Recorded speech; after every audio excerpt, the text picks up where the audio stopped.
मित्रों नमस्कार। मैं डॉक्टर अशोक अयोध्यावासी यूट्यूब चैनल पर आप सभी का स्वागत करता हूं। आज के वीडियो का विषय है पथ्य और अपथ्य का निर्धारण। पथ्य मतलब जो खाने में हितकर हो और अपथ्य मतलब जो वस्तुएं खाने से हमें नुकसान पहुंचता है उसे हम अपथ्य बोलते हैं। तो ये दो दशा में हम निर्धारण करते हैं। एक तो तब जब हम पूरी तरह से स्वस्थ हैं,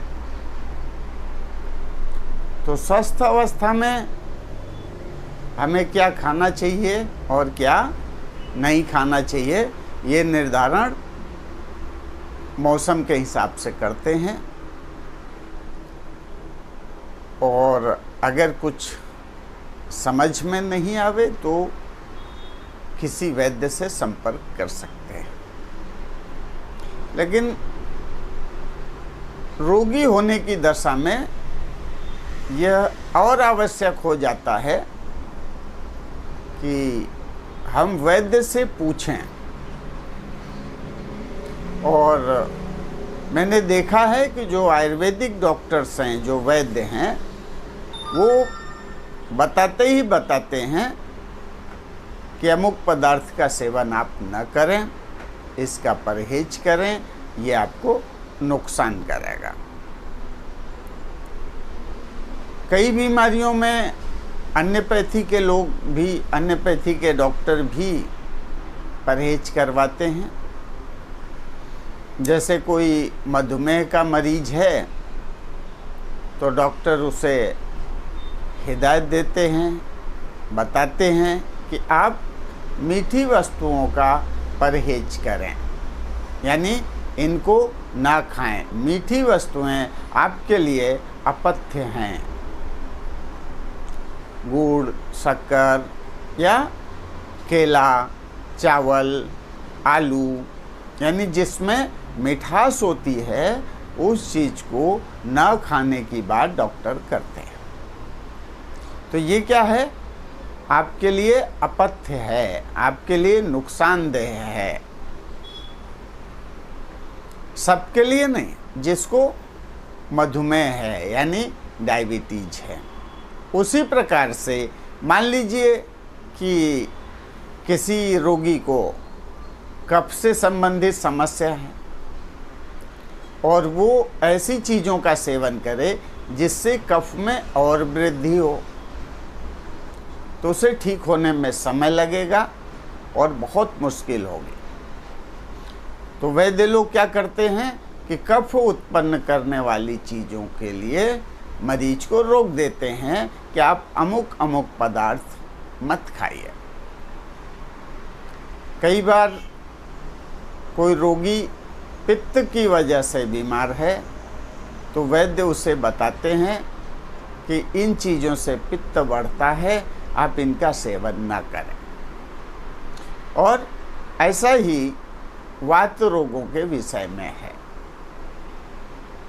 तो अगर आपके वैद्य ने आपको किसी चीज़ का परहेज करने के लिए बोला है तो मैं निवेदन करूंगा कि आप वैद्य की बात अवश्य मानें। ऐसा न करें कि आप अपथ्य लेते रहें, वैद्य की बात ना मानें और बाद में कहें कि नहीं, मैंने आयुर्वेद का भी सेवन किया और मैं ठीक नहीं हुआ। इससे आप अपने साथ साथ आयुर्वेद का भी नुकसान करेंगे। तो जहाँ तक हो सके, जब भी आपको कोई किसी भी प्रकार की तकलीफ हो और आप वैद्य के पास जाएं तो वैद्य की बात ध्यान से सुनें। वैद्य ने अगर कोई चीज़ ना खाने के लिए कहा है तो आप उन वस्तुओं का त्याग करें। हाँ, आपकी बहुत प्रिय वस्तु है तो वैद्य से पूछें कि मुझे कब तक परहेज करना है। मान लीजिए एक व्यक्ति को खांसी आ रही है और वह व्यक्ति आइसक्रीम का शौकीन है, तो वैद्य तो मना करेगा कि आप ये दवा खाएं और आइसक्रीम का सेवन न करें। आपके मन में हो सकता है कि कुछ उथल पुथल हो कि क्या मैं कभी आइसक्रीम नहीं खा पाऊंगा। ऐसी बात नहीं है। आप वैद्य जी से पूछें तो वैद्य जी आपको बताएंगे कि नहीं, जब तक आप ठीक नहीं होते हैं तब तक आइसक्रीम ना खाएं।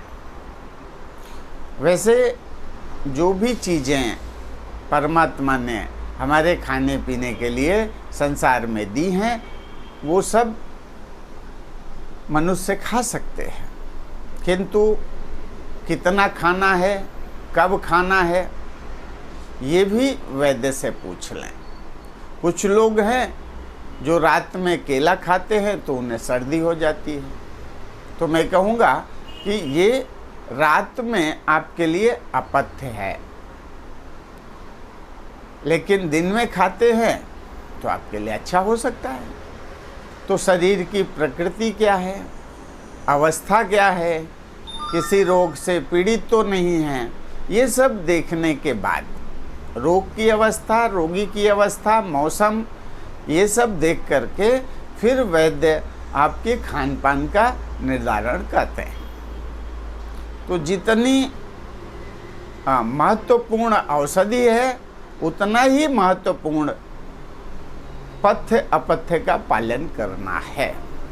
अगर आप परहेज पर ध्यान रखेंगे, पथ्य अपथ्य का पालन करेंगे, तो औषधि आपके लिए जल्दी गुणकारी होगी, आप जल्दी स्वस्थ हो जाएंगे। आयुर्वेद उनके लिए भी है जो बीमार नहीं है, जो रोगी नहीं है, तो वो हमेशा स्वस्थ बने रहें, उसके लिए भी आयुर्वेद है। जो रोगी हैं वो रोग मुक्त हो जाएं, उसके लिए भी आयुर्वेद है। अब रोग मुक्त हो गए तो पुनः बीमार न पड़ें और हम शतायु होकर के 100 साल की आयु प्राप्त करें, ऐसी मनसा के साथ में स्वस्थ बने रहें, उसके लिए भी आयुर्वेद है। आयुर्वेद में खान पान का बड़ा महत्व है, पथ्य अपथ्य का बड़ा महत्व है। हमारे खान पान में जो चीज़ें हमारे शरीर के लिए नुकसानदेह हैं वो हमारे लिए अपथ्य है, और जो फायदेमंद है, जो लाभदायक है, वो पथ्य है। तो मैंने आवश्यक समझा कि इसके बारे में भी चर्चा किया जाए। आयुर्वेद में ध्यान रखिए, शॉर्टकट नहीं है, आपको आयुर्वेद के नियमों का पालन करना ही पड़ेगा, तभी आयुर्वेदिक औषधियाँ आपके लिए गुणकारी हो पाएंगी। आशा है आप मेरी बात समझ गए होंगे। मैं अपनी बात समाप्त करता हूँ। जय आयुर्वेद, जय धन्वंतरि।